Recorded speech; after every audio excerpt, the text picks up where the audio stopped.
सो किसी भी wave equation को वेव को डिस्क्राइब करने के लिए, वेव को डिस्क्राइब करने से मुराद है उसकी शेप को डिस्क्राइब करने के लिए हमें दो चीज़ों की ज़रूरत होती है। एक पोजीशन होती है और एक हमारे पास टाइम है।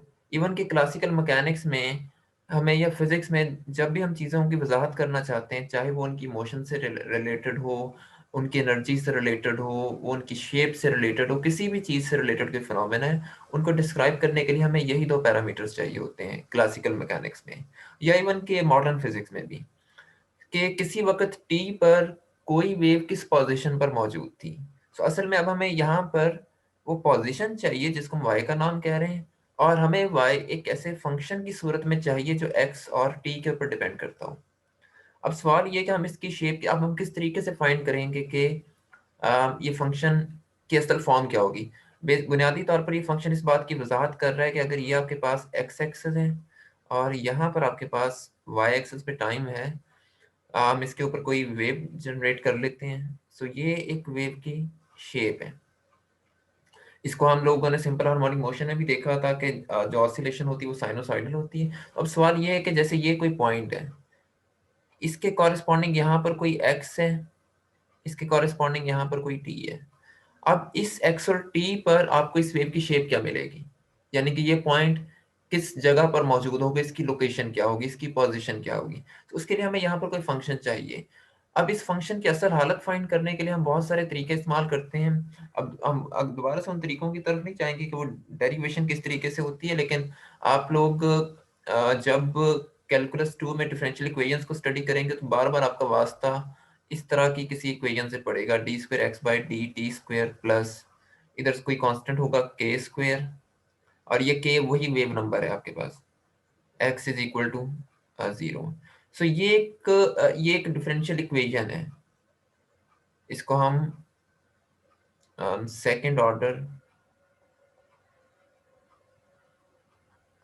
डिफरेंशियल इक्वेशन भी कह सकते हैं।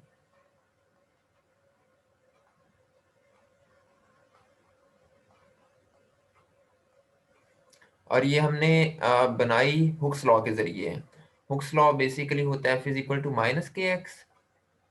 तो अब हम यहाँ पर इसको के स्क्वायर कहते हैं, क्योंकि ये तो कांस्टेंट है, इससे तो फर्क नहीं पड़ेगा मैं इसको क्या नाम देना चाह रहा हूँ। सो आप ये समझें कि इस फोर्स को मैं लिख सकता था से m d square x by d t square, क्योंकि एक्सेलरेशन सेकंड डेरिवेटिव होता है टाइम का। चले फिलहाल मैं इसको के ही कह देता हूँ, ताकि क्योंकि हमको कॉन्ट्रैक्ट तो करनी है इक्वेशन। सो ये बन गया माइनस के एक्स। अब आप बाकी चीज़ों को भूल जाएं और सिर्फ ये देखें कि ये जो इक्वेशन है अगर मैं इनसे डिवाइड कर दूं, सो ये ऑलमोस्ट उसी फॉर्म में बन रही है जिस फॉर्म में मैंने ये वाली अपनी ओरिजिनल इक्वेशन लिखी हुई है। सो आमतौर पर ये हम न्यूटन सेकंड लॉ की एक फॉर्म यहाँ पर लिख रहे हैं। अब जब इस तरह की इक्वेशन को कैलकुलस के लॉस के मुताबिक सॉल्व किया जाता है तो आपके पास दो तरह के सोल्यूशन आते हैं। या तो ये सोल्यूशन इस फॉर्म में आएगा, इसके साथ कोई कांस्टेंट मल्टीप्लाई होगा और इसकी फॉर्म साइन के साथ आएगी, यहाँ पर कोई साइन का आर्गुमेंट होगा, या इसके साथ कोई कोसाइन का आर्गुमेंट होगा। ये आर्गुमेंट यहाँ पर क्यों आ रहे हैं, क्योंकि ये जो वेव होती है ये एक पीरियोडिक वेव होती है, एक खास वक्त के बाद खुद को रिपीट करेगी। और हमारे पास पीरियोडिक फंक्शन ट्रिग्नोमेट्रिक फंक्शंस हैं, बहुत सारे पीरियोडिक फंक्शंस हैं, लेकिन इस सर वेव की कुछ प्रॉपर्टीज ऐसी हैं कि जो ट्रिग्नोमेट्रिक फंक्शंस ही सेटिस्फाई करते हैं। सर जी सर आप ये बात कर रही थी वो सेकंड ऑर्डर डिफरेंशियल इक्वेशन आपने कैसे बनाई है वो? कौन सी वाली, ये वाली पहली इक्वेशन या ये दूसरी इक्वेशन? सर वो जो ऊपर वाली है। अच्छा, ये मैंने सिर्फ यहाँ पर लिख दी, मैंने इसको ये नहीं बताया कि ये आती कहाँ से है। लेकिन वेव की इक्वेशन हमारे पास इस तरह से बनती है, ये असल में वेव इक्वेशन होती है जिसको हम सॉल्व करते हैं तो हमारे पास ये सॉल्यूशंस आते हैं। मैंने असल में आपको ये नहीं बताया कि वो इक्वेशन आती कहाँ से है, क्योंकि उसकी हमें जरूरत नहीं है। सो यहाँ पर मैं y यूज कर रहा हूँ, यहाँ पर मैंने x यूज किया। अब आप चाहें तो इसको भी y कह सकते हैं। सर जी सर ये जो आप करवा रहे हैं ये वही है जो आपने जिसका लेक्चर अपलोड किया था, जी right? बिल्कुल, क्योंकि मुझे कुछ लोगों ने कहा है कि रिवाइज मैं एक दफ़ा करवा दूँ चीज़ें, इसलिए मैं एक दफ़ा उनको आपको रिवाइज करवा रहा हूँ।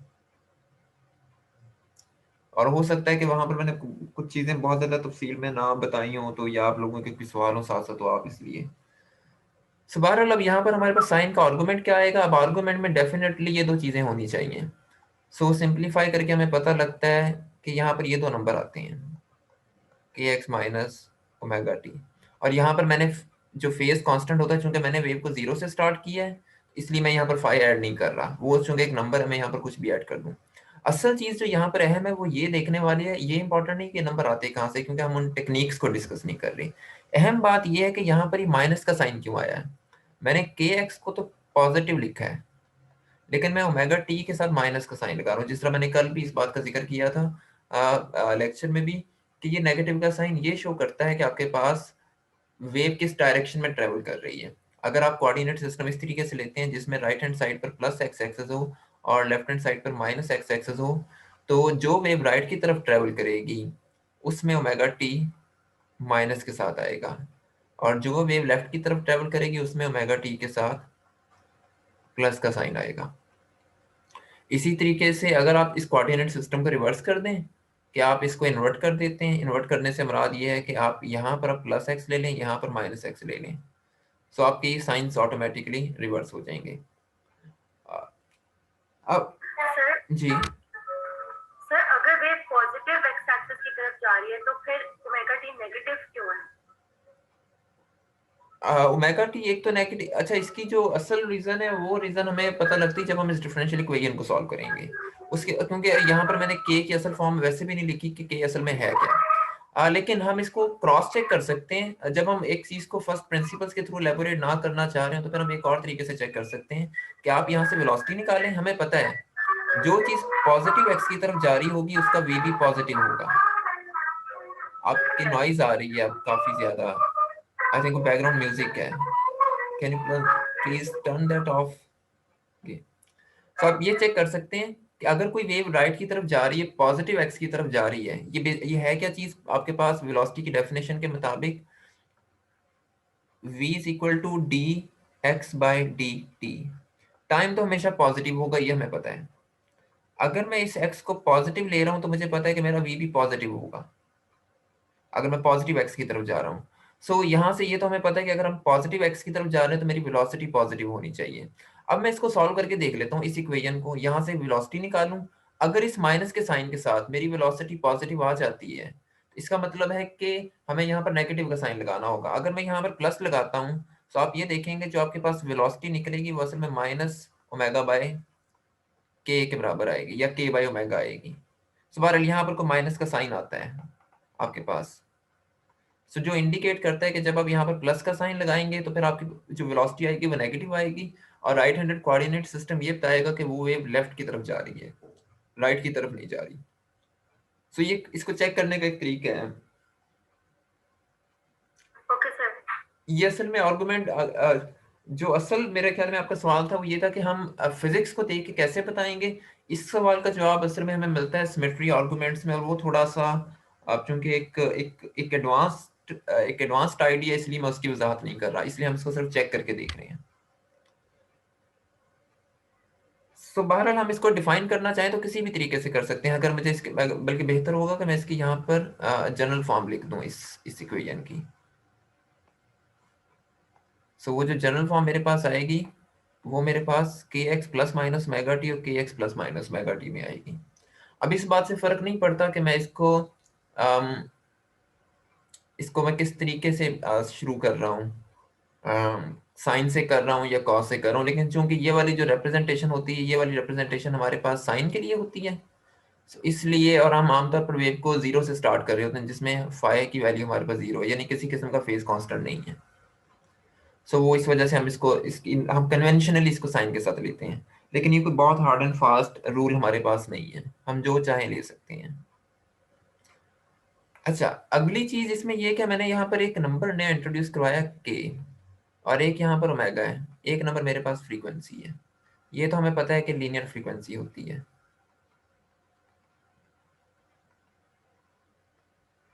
अब फ्रीक्वेंसी का बराह रास्त टाइम के साथ कोई ताल्लुक नहीं है, अगर हम बहुत ही बेसिक लेवल पर जाके देखें।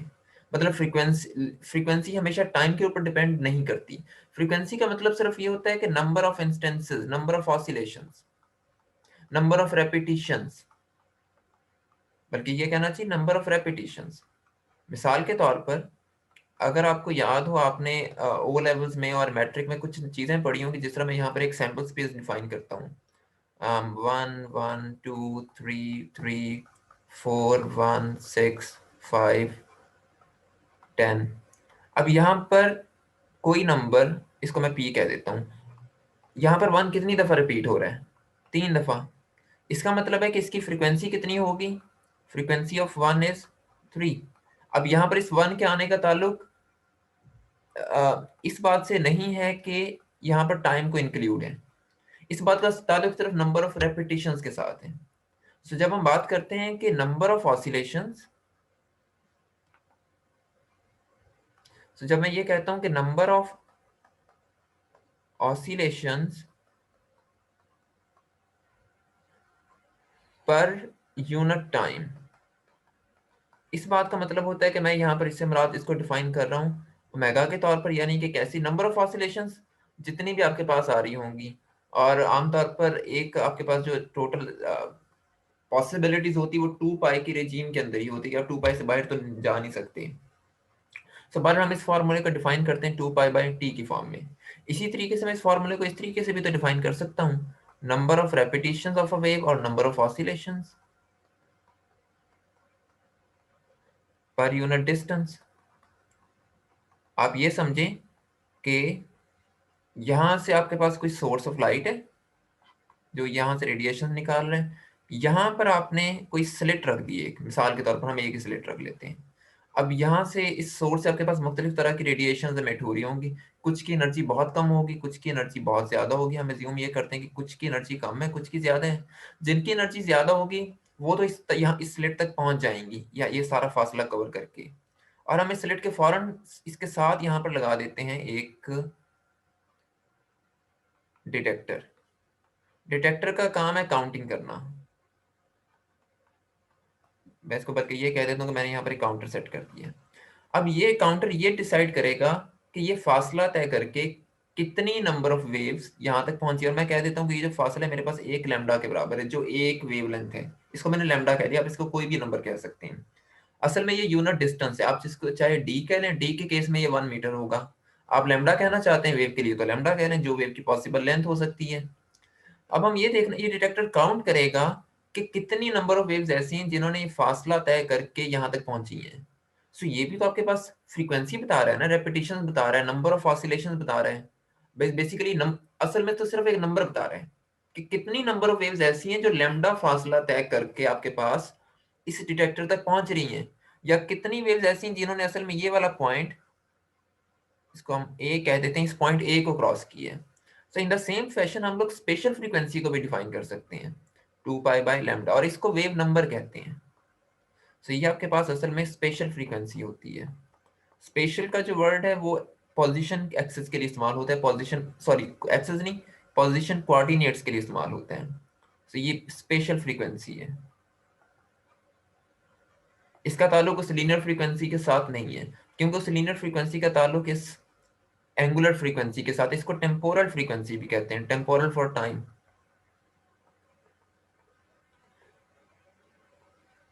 तो असल में आपकी बुक में जो ज्यादातर वर्ड इसके लिए यूज किया गया उसको एंगुलर वेव नंबर कहते हैं, और ये एक बहुत इंपॉर्टेंट क्वांटिटी है वेव मैकेनिक्स में। यूजली हम किसी भी सिस्टम को के की फॉर्म में रिप्रेजेंट कर सकते हैं। सो अब आपके पास के की डेफिनेशन आई है, के इज इक्वल टू 2 पाई/लैम्डा। सो ये वेव नंबर है सिर्फ, कि कितनी नंबर ऑफ वेव्स पास कर रही हैं।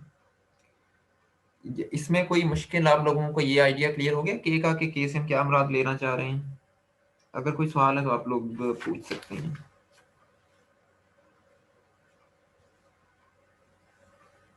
नहीं सर, पता चल गया। सो हमने जो हमारी फाइनल इक्वेशन बन गई है,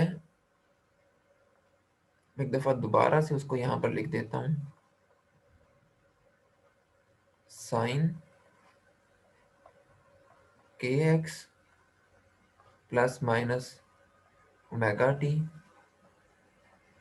प्लस फाई। इस इक्वेशन में हमारे पास y जो है ये आपके पास ट्रांसवर्स डिस्टेंस है। क्योंकि जो आपकी वेव, हम जिस वेव को स्टडी कर रहे हैं उसमें क्रस्ट और ट्रफ मौजूद है, वो एक ट्रांसवर्स वेव है, इसलिए मैं इसको ट्रांसवर्स पोजीशन कह सकता हूँ या ट्रांसवर्स डिस्टेंस कह सकता हूँ। ये जो क्वांटिटी आपके पास, ये मैक्सिमम ट्रांसवर्स डिस्टेंस है जो कोई वेव अचीव कर सकती है, और इसको हम लोग एम्पलीट्यूड भी कहते हैं। सर जी सर ये हम आसानी के लिए सिर्फ माइनस लिख सकते हैं एक के बाद? हाँ, वो भी लिख सकते हैं, लेकिन उसका मतलब फिर ये होगा कि आपकी वेव राइट की तरफ जा रही है। सो मैंने एक जनरल इक्वेशन इसलिए लिखी ताकि हम इसी इसी बोर्ड के ऊपर सारा कुछ बात कर लें जो ये मसवात हमें बता रही है। अब यहाँ पर साइन भी हो सकता है, यहाँ पर कॉस भी हो सकता है। ये क्या करता है, इट गारंटीज पीरियोडिसिटी।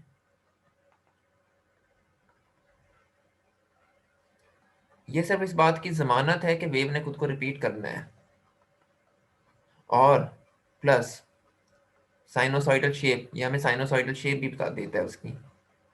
अगर आप यहाँ पर कोई और फंक्शन ले लेंगे, जैसे टेंजेंट का ले लें या कोटेंजेंट का ले लें या कोई कॉम्बिनेशन ले लें, वो आपको लाजमी नहीं है कि आपको साइनोसॉइडल वेव फॉर्म देगा। क्योंकि वेव की फॉर्म ऐसी होती है, इसलिए हमें इसकी ज़रूरत है। के क्या चीज़ है आपके पास,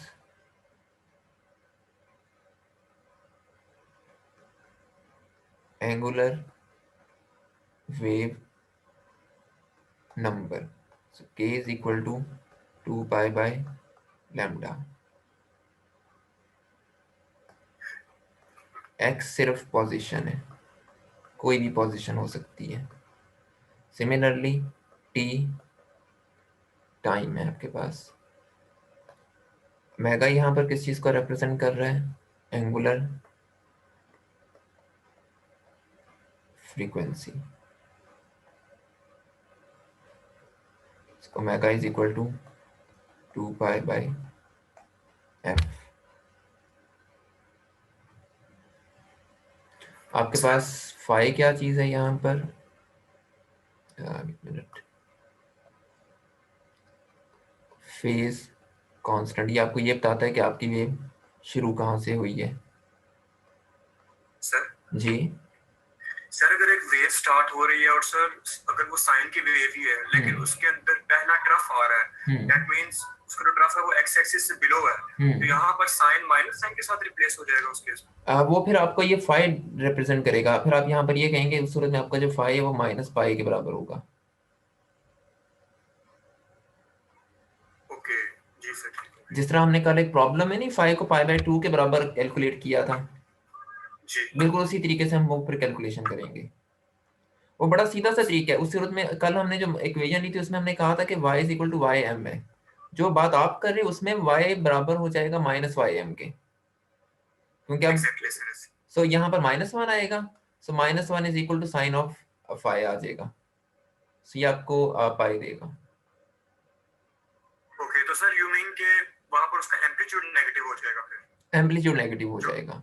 एम्पलीट्यूड की डायरेक्शन, असल में एम्पलीट्यूड चूंकि डिस्टेंस की क्वांटिटी वो खुद तो नेगेटिव नहीं हो सकती,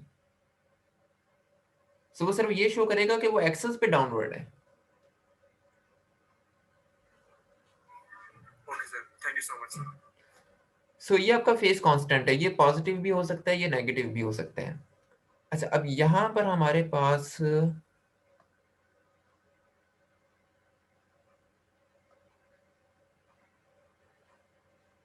इसको भी यहीं पर लिख लेते हैं कि ये हमें क्या बता रहे हैं।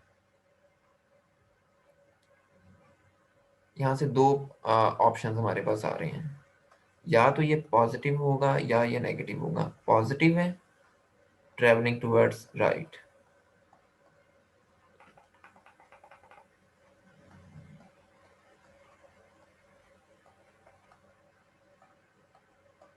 और अगर ये आपके पास सॉरी पॉजिटिव है तो टुवर्ड्स लेफ्ट होगा। लेफ्ट नहीं होगा? हाँ जी बिल्कुल ठीक कह रहे हैं हम, टुवर्ड्स लेफ्ट होगा।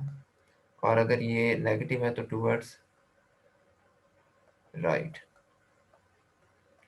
अब यहाँ पर ये जो एक पूरी क्वांटिटी हमने लिख दी है, हम यहाँ पर इसको एक और नए नंबर से डिफाइन कर सकते हैं। थीटा इज इक्वल टू के x plus minus mega T plus five, and this is called the phase of the wave. हम आमतौर पर ये जो पूरा आर्गुमेंट होता है ये किसी वेव के फेज के बारे में इंफॉर्मेशन दे रहा होता है आपको। जब हम वेव को ओरिजिन से स्टार्ट करते हैं, जिस तरह आपकी ज़्यादातर किताबों में डायग्राम्स बनी होती हैं, तो उसमें फाई आपके पास जीरो होता है। इसका मतलब है कि आपकी वेव ओरिजिन से स्टार्ट हो रही है। सो क्लियर है आपको ये इक्वेशन? इसमें कोई अगर कंफ्यूजन है तो आप लोग मुझे बता सकते हैं। ओके, देन हम लोग फॉर्मूलाज, कल किसी ने कमेंट किया था देन बाद में डिलीट कर दिया था कि उनको समझ नहीं आई हमने असल में ये के का फॉर्मूला डिराइव कैसे कर लिया है। सो एक दफ़ा हम, अगर आप, पता नहीं मुझे अब ये कंफर्म नहीं कि वो आपकी क्लास में था या किसी दूसरे सेक्शन में था, बहरहाल सो आपने फॉर्मूला डिराइव करना है कि के बराबर होता है 2 पाई बाय लैम्डा के। ये चीज़ हमने साबित करनी है। अब इसको साबित कैसे किया जाएगा? सबसे पहले तो हमें फिर ये देखना होगा कि हमारे पास वेव इक्वेशन क्या, पहले तो हम वो लिख लेते हैं, x t y M sine के एक्स माइनस ओमेगा टी। अब ये डेरिवेशन करते हुए आपने कुछ चीज़ें जहन में रखनी है। सबसे पहले मैं यहाँ पर अगर एक वेव ड्रॉ कर लूँ मैं कि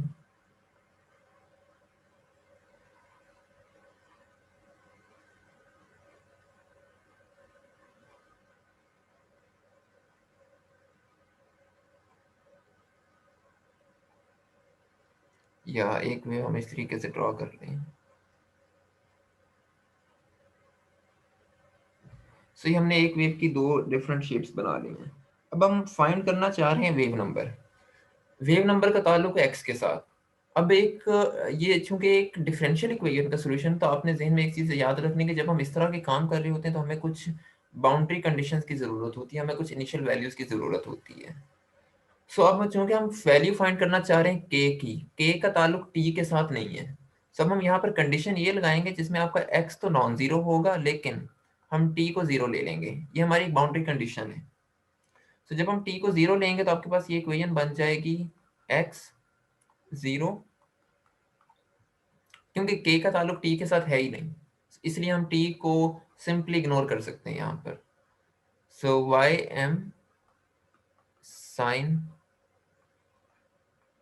के एक्स, ये हमारे पास T is equal to zero के लिए एक इक्वेशन आ गई कि जब आपके पास टाइम जीरो है तो आपकी इस वेव को हम इस तरीके से डिनोट कर सकते हैं। यहाँ पर जो भी कॉरस्पॉन्डिंगली लैम्डाज आ रहे होंगे या एक्स आ रहा होगा उसके कॉरस्पॉन्डिंग आपको पोजीशन मिल जाएगी।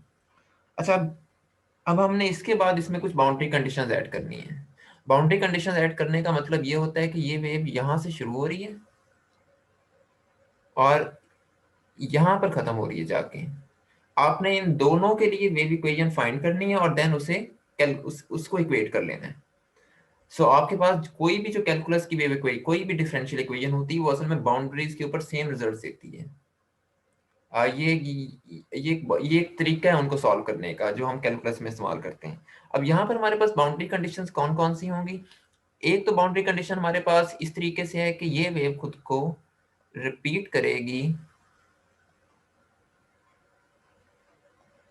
2 पाई के डिस्टेंस के बाद, कि जैसे 2 पाई का डिस्टेंस पूरा हो जाएगा ये खुद को रिपीट करना शुरू कर देगी, क्योंकि पीरियोडिसिटी है। दूसरा हमारे पास ये कि अगर मैं इस एक्स में कोई भी आर्बिट्रेरी लेंथ लैम्डा ऐड करूं, यूनिट लेंथ ऐड करूं, तो उससे मेरी वेव के ऊपर कोई फर्क नहीं पड़ेगा। ये पॉइंट क्लियर है ना आप सबको? इसमें अगर कोई कंफ्यूजन है, यही सबसे अहम पॉइंट है इसमें। नहीं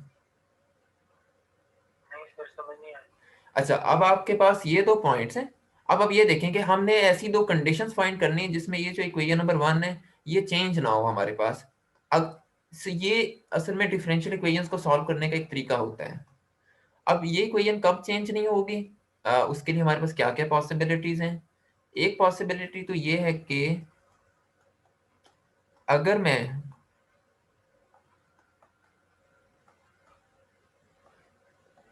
क्या ये वेव यहां से लेकर यहां तक का फासला लैम्डा है, इस पॉइंट ए से इस पॉइंट बी तक का, क्या पॉइंट बी के बाद ये वेव खुद को रिपीट करना स्टार्ट कर रही है? क्या ये वेव खुद को रिपीट करेगी? Yes sir. इसका मतलब है कि आप एक्स में जब जितना मर्जी लैम्डा ऐड करें, लैम्डा ऐड करें, 2 लैम्डा ऐड करें, 3 लैम्डा ऐड करें, क्या इस साइन के ऊपर कोई फर्क पड़ेगा?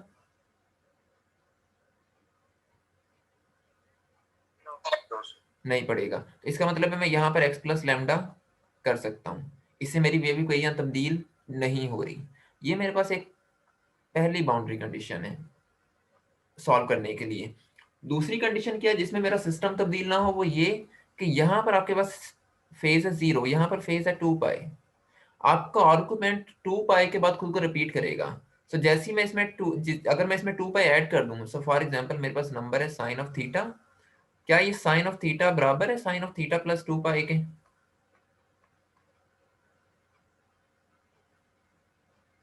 Yes sir. इसका मतलब है कि मैं दूसरी कंडीशन ऐसे लिख सकता हूं, साइन ऑफ, अब मैं x में एडिशन नहीं कर रहा, मैं इस पूरे आर्गुमेंट के अंदर ऐड कर रहा हूं नंबर। तो ये बन गया के एक्स प्लस 2 पाई।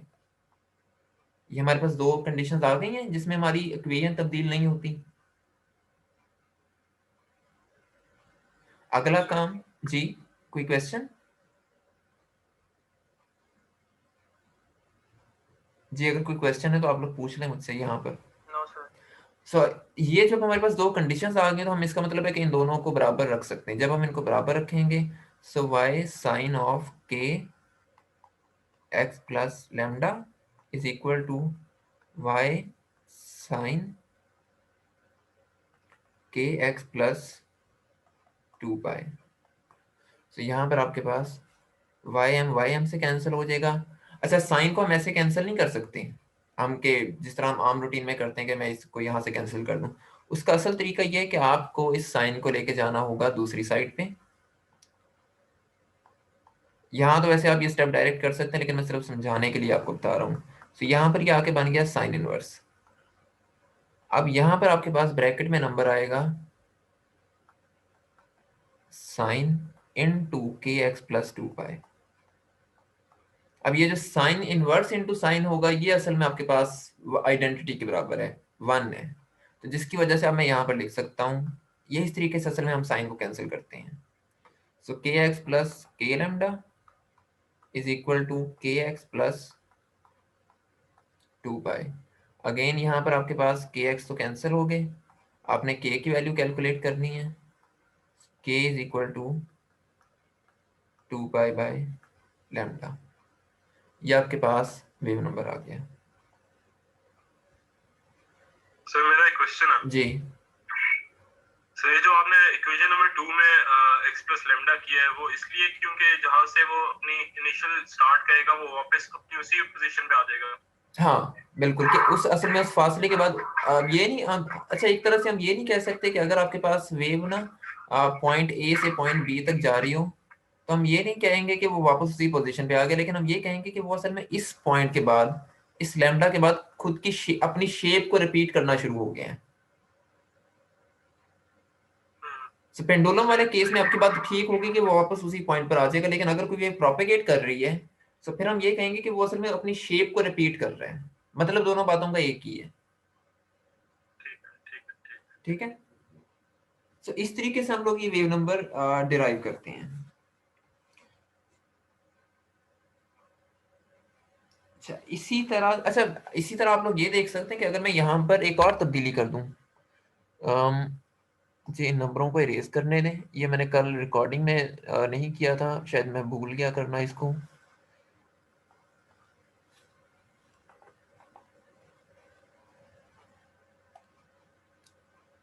ये वैसे मुझे अभी ख्याल आया कि ये काम इसमें किया जा सकता है। अगर मैं इस k के साथ कोई इंटीजर, इस n के साथ कोई इंटीजर, सॉरी इस लैम्डा के साथ किसी इंटीजर n को मल्टीप्लाई कर दूं, और इस 2 पाई के साथ भी किसी इंटीजर n को मल्टीप्लाई कर दूं, कंडीशन ये लगा दूं कि n की वैल्यू 0 है, 1 है, 2 है, 3 है, इंटीजर मल्टीपल्स हैं, क्या मेरी इक्वेशन पे अभी भी कोई फर्क पड़ेगा? सर 2 पे नहीं पड़ेगा, 3 पे पड़ेगा। 3 पे भी नहीं पड़ेगा। 3 पे 3 पे पड़ेगा फर्क? नहीं पड़ेगा सर। नहीं पड़ेगा। रोटेशन कंप्लीट हो जाएगी ना आपकी, एक ऑसिलेशन कंप्लीट हो जाएगी। हाँ, लेकिन अगर आप ये करें ना, असल में मेरे ख्याल में अहमद कह रहा था, जो आप बात कर रहे हो ना वो ये है कि अगर मैं इसको इस तरीके से करूँ 0 1/2 1 3/2, फिर यकीनन फर्क पड़ेगा, फिर वो पाई वाला इंटरवल आपके दरमियान में आता जाएगा। Yes sir, yes sir. तो अगर आप n को कंप्लीट इंटीजर मल्टीपल ले रहे हैं, जिस तरह आप बोहर के एटॉमिक मॉडल में लेते हैं, या बात और कुछ और मिसालें भी आप लोगों ने की हुई हैं, क्योंकि उसका मतलब यही है कि वेव खुद को रिपीट कर रही है। सो ये भी आपके पास बाउंड्री कंडीशन है कि जहां पर वेव्स रिपीट कर रही हैं वहां पर हम उसके सॉल्यूशंस को इक्वेट कर सकते हैं, और उनको इक्वेट करके कोई भी वैल्यू फाइंड कर सकते हैं। ये बिल्कुल इस बात का मतलब एग्जैक्टली वही है जब आप मुख्तलिफ फोर्सेस को आपस में इक्वेट करते हैं, या आप टी को mg के बराबर रख लेते हैं, वहां पर भी यही मतलब आता है कि एजेस के ऊपर जाके, बाउंड्रीज पे जाके ये दोनों एक जैसे रिजल्ट दे रही हैं, इसलिए हम उनको बराबर करते हैं। ये असल में Newton third law of motion की ज्यादा एक कह लें कि एक रिफाइंड फॉर्म है, ये जो हमने यहाँ पर आर्गुमेंट इस्तेमाल किया है, अगर हम फिजिक्स के पॉइंट ऑफ व्यू से देखें। सो अगर आप लोगों को कोई इसमें इशू हो तो मेरे से पूछ लीजिएगा दोबारा। इसी तरीके से अब हम लोग कैलकुलेशन कर सकते हैं वेव एंगुलर फ्रीक्वेंसी की। उसके लिए आपको क्या चाहिए, दोबारा से हम अपनी इक्वेशन यहाँ पर लिखते हैं। इक्वेशन हमारे पास है y x0 ym sin kx minus omega t. अब मैं यहाँ पर माइनस के साइन के साथ लेके चल रहा हूँ। कंडीशन आप ये लगाएंगे क्योंकि आपने ओमेगा फाइंड करना है, उसका एक्स के साथ या के साथ कोई ताल्लुक नहीं है, क्योंकि जब हमने ये कंडीशन लगा दी थी कि ये एक्स और टी पे डिपेंड कर रहे हैं, इसका मतलब है कि ये दोनों इंडिपेंडेंट आर्गुमेंट्स हैं, ये दोनों एक दूसरे पर डिपेंड नहीं कर रहे, ये कपल्ड इक्वेशन नहीं है। कपल्ड इक्वेशन इस तरीके से होती है जिस तरह अगर मैं यहाँ पर a प्लस बी का फार्मूला डिराइव करूँ, so A square plus B square plus 2ab आता है आपके पास। सो ये ए, या अगर हम इस सेंस में लिखें ज्यादा अच्छा हो जाएगा, एक्स प्लस टी स्क्वायर लिखूं, उससे मैं कहूँगा मेरा ए एक्स के बराबर है, बी टी के बराबर है, x square plus T square plus 2xt। या अगर मैं ये चीज लिखूं x plus T x minus T x square minus T square. अब यहाँ पर आप देख सकते हैं कि ये जो टर्म है इसमें एक्स और वाई दोनों शामिल हैं, एक्स और टी दोनों शामिल हैं, और लेकिन इसके अंदर कोई टर्म ऐसी नहीं है जो एक्स और टी का मिक्सचर हो। सो बेसिकली इस तरह की जो इक्वेशंस कहलाती हैं वो अनकपल्ड इक्वेशंस होती हैं, और ये जो है ये कपल्ड इक्वेशंस हैं। कपल्ड इक्वेशंस को सॉल्व करना ज्यादा मुश्किल होता है क्योंकि आप उसमें दोनों वेरिएबल्स को साथ साथ चलाना पड़ता है, या इसलिए हम ऐसी इक्वेशंस को प्रेफर करते हैं जो कपल्ड ना हो, जिनमें वेरिएबल्स अलग अलग हो, उनकी अपनी अलग एक शिनाख्त हो, उनकी अलग पहचान हो। इस वजह से हम यहाँ पर ये कंडीशन लगा सकते हैं कि अगर मैंने ओमेगा फाइंड करना है तो मैं दूसरी टर्म को 0 कर दूं।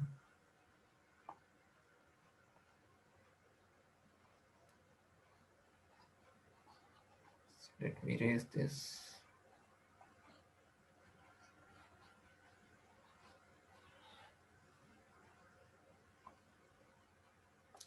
अब हम अगर x को 0 कर दें तो आपके पास इक्वेशन बनेगी y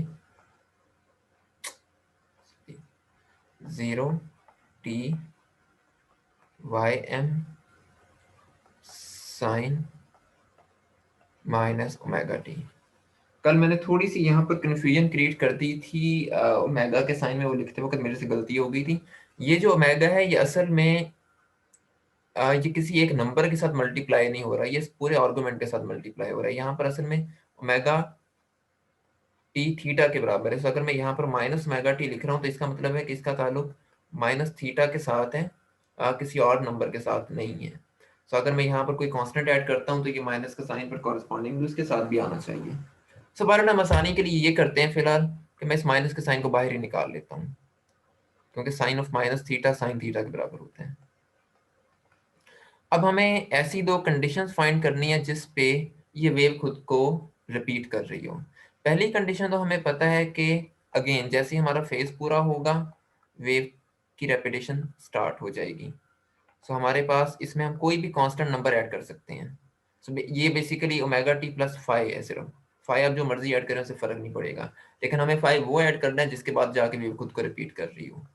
सो ओमेगा टी प्लस 2 पाई, ये हमने उसके अंदर एक तो फेज की कंडीशन ऐड कर ली, इसे कह देते हैं इक्वेशन नंबर 4, पहले हम 3 ले चुके हैं। दूसरी कंडीशन हमारे पास क्या होगी, minus y M sine omega. अब अगर मैं टी में कोई भी नंबर कैपिटल टी ऐड कर दूं, यानी कि वो टाइम जो इस वेव को एक ऑसिलेशन कंप्लीट करने में लग रहा है, 0 से लेकर 2 पाई का डिस्टेंस तय करने में जितना टाइम लग रहा है वो असल में कैपिटल टी के बराबर है, तो भी मेरी वेव के ऊपर कोई फर्क नहीं पड़ना चाहिए। ये पॉइंट क्लियर हो गया सबको? Yes sir. सो अब अगला काम हमने क्या करना है, सिर्फ इनको कंपेयर करना है। अगेन जब हम कंपेयर करेंगे तो वाई एम के साथ कैंसिल, माइनस का साइन माइनस के साथ कैंसिल, साइन साइन के साथ cancel. So omega t plus 2 pi is equal to omega t plus capital t, so that is omega t plus omega t, ये इसके साथ cancel, t is equal to 2 pi by omega के बराबर आ गया। सो ये आपके पास टाइम पीरियड है।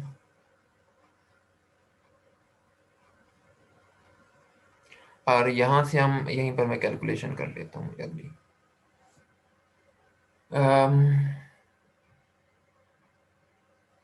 यहाँ से हम बहुत इजीली शो करवा सकते हैं कि t is equal to 2 pi by omega, omega बराबर होता है 2 पाई एफ के, so t is equal to 1 over f और f is equal to 1 over t. Again इस रिलेशन की एक बड़ी खूबी यह है कि यहाँ से आप वेव नंबर निकाल सकते हैं, सॉरी लीनियर फ्रीक्वेंसी कैलकुलेट कर सकते हैं, लेकिन आप लीनियर फ्रीक्वेंसी को इस्तेमाल करके एंगुलर कैलकुलेट नहीं कर सकते। ओके सो बस इसमें एक चीज़ हम लोगों ने और डिस्कस करनी है, फिर उसके बाद अगर आप लोगों के कुछ और सवाल हुए तो हम उनको देखेंगे। वो ये कि किसी भी ट्रैवलिंग वेव की स्पीड कैसे कैलकुलेट की जा सकती है। ये कैलकुलेशन तो बहुत आसान है, आप लोगों ने देख ली होगी, आपको समझ भी आ गई होगी। मैंने सिर्फ इसमें एक पॉइंट एक्सप्लेन करना है जो काफ़ी इम्पोर्टेंट है, कि हमारे पास दो तरह की क्वांटिटीज़ यहाँ पर मौजूद हैं। एक हमारे पास हैं पॉइंट्स ऑफ द स्ट्रिंग, ये बल्कि पॉइंट्स ऑन द स्ट्रिंग कहना चाहिए,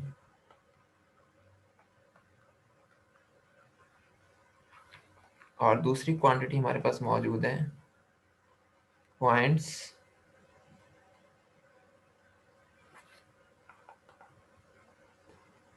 ऑन द वेव फॉर्म। इस बात का मतलब यह है कि points which are responsible for the shape of the wave।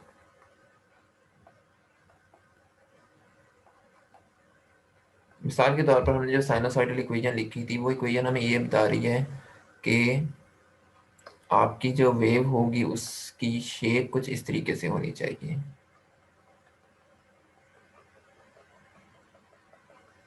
ये साइनोसॉइडल फंक्शन है, उसकी वेव फॉर्म है। तो बेसिकली यहाँ पर ये जो डॉटेड लाइन है ये हमारे पास वेव फॉर्म है। अब अगर आपके पास कोई स्ट्रिंग है तो अब ये शेप अपने आप को चेंज नहीं कर रही, इसमें हर एक्स और टी के लिए कोई वाई मौजूद है। ये शेप चेंज ना करने का मतलब यहाँ पर इस बात का ये है कि आपके पास for each X and T there is a distinct y, there is a definite y।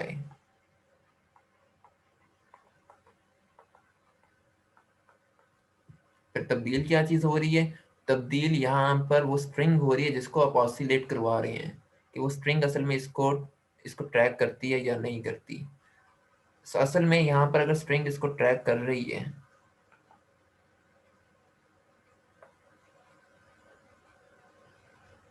इस तरीके से, इसका मतलब है कि स्ट्रिंग अपने आप को ऑसिलेट करवा रही है, वेव की शेप चेंज नहीं हो रही, शेप तो वही है। हो सकता है कि आपकी फोर्स की वजह से इसकी ऑसिलेशन के ऊपर फर्क पड़ जाए, ऑसिलेशन कम या ज्यादा हो जाए, लेकिन असल में वेव की शेप तब्दील यहाँ पर नहीं होती। तो अगर आपके पास वेव की शेप तब्दील नहीं होती, इसका मतलब है कि उसका फेज तो कांस्टेंट है। सो जब हम बात करते हैं कि उसका फेस कांस्टेंट है, फिर हम कह सकते हैं इस बात का मतलब फिर ये है कि आपके पास जो नंबर है के एक्स माइनस ओमेगा टी, ये खुद में एक कांस्टेंट नंबर है, ये असल में फेज है। तो ये रिप्रेजेंट करता है किसी कांस्टेंट फेज को, क्योंकि अगर आप फेज को तब्दील कर देंगे तो फिर हर बार वेव की शक्ल तब्दील होगी। यानी कि एक दफा आपके पास वेव इस तरीके से मिल रही है, अगली बार आपको इस तरह की वेव मिल रही होगी, उसकी शेप तब्दील हो गई है। तो ये आपको कोई मैथमेटिक्स डिस्क्राइब नहीं कर सकता। मैथमेटिक्स डिस्क्राइब करने के लिए ज़रूरी कि वो जो फंक्शन आपने इस्तेमाल किया है वो अपने आर्गूमेंट्स के लिए, क्योंकि वो आर्गूमेंट हमने इस तरीके से लिखे थे एच एक्स ऑफ टी, वो हर एक्स और टी के लिए फंक्शन एक ही वैल्यू दे आपको, एक से ज़्यादा वैल्यूज ना दे रहा हो। इसका मतलब है कि आपके पास फेज कांस्टेंट रहते हैं। तो जब हम बात करते हैं कि फेज कांस्टेंट है, so let me call this से अल्फा, इसका डिफरेंशियल ले लें। अच्छा, अब डिफरेंशियल लेने के मैंने कल दो तरीकों से लिया था। आप सिंपल ये करेंगे इसका इसको डिफरेंशिएट कर लें विद रिस्पेक्ट टू टी। सो ये बन गया D x by d T, क्योंकि के कांस्टेंट है बाहर आ गया, ओमेगा कांस्टेंट है बाहर आ गया, टी का डेरिवेटिव 1 हो गया, अल्फा 0 के बराबर आ गया। सो इसको सिंप्लीफाई करें, d x by d t is equal to omega by k बराबर। सो ये चीज़ बराबर होती है वी के, और हम देख सकते हैं कि यहाँ पर वी पॉजिटिव आया है जो कि नेगेटिव साइन इंडिकेट कर रहा था। अच्छा, अब हमें ये भी पता है कि ओमेगा बराबर होता है 2 पाई एफ के और के बराबर होता है 2 पाई बाय लैम्डा के। इसको सिंप्लीफाई करें, 2 पाई से cancel, v also equals to f lambda. तो ये आपके पास वेव का फॉर्मूला है। कॉरस्पॉन्डिंगली आप बड़ी इजीली चेक कर सकते हैं कि अगर मैं यहाँ पर प्लस का साइन लगा दूँ, सो ये इधर जाके माइनस का साइन आ जाएगा, जिसकी वजह से यहाँ पर बस एक माइनस का साइन आएगा, और फिर यहाँ पर भी माइनस का साइन आएगा। अब लेकिन ना तो फ्रीक्वेंसी नेगेटिव होती है ना लैम्डा नेगेटिव होते हैं। सो ये नेगेटिव का साइन सिर्फ डायरेक्शन को रिप्रेजेंट करता है, और ये नहीं बताता कि फ्रीक्वेंसी माइनस है। असल में फ्रीक्वेंसी एनर्जी है, एनर्जी नेगेटिव नहीं होती, एटलीस्ट क्लासिकल मैकेनिक्स की हद तक। क्लासिकल मैकेनिक्स की हद तक एनर्जी नेगेटिव नहीं हो सकती। सो ये थी कुछ चीज़ें जो हम लोगों ने कल डिस्कस की थी। बाकी ये जो फॉर्मूला हमने यहाँ पर लिखा है v is equal to omega by k, ये एक बहुत इम्पॉर्टेंट फार्मूला है वेलोसिटी का। इसकी ज़्यादा जेनेरिक फॉर्म वेव नंबर की फिर हमारे पास ये आती है k is equal to omega by v. ये असल में वेव नंबर की ज़्यादा जनरल फॉर्म है as compare to 2 pi by lambda की।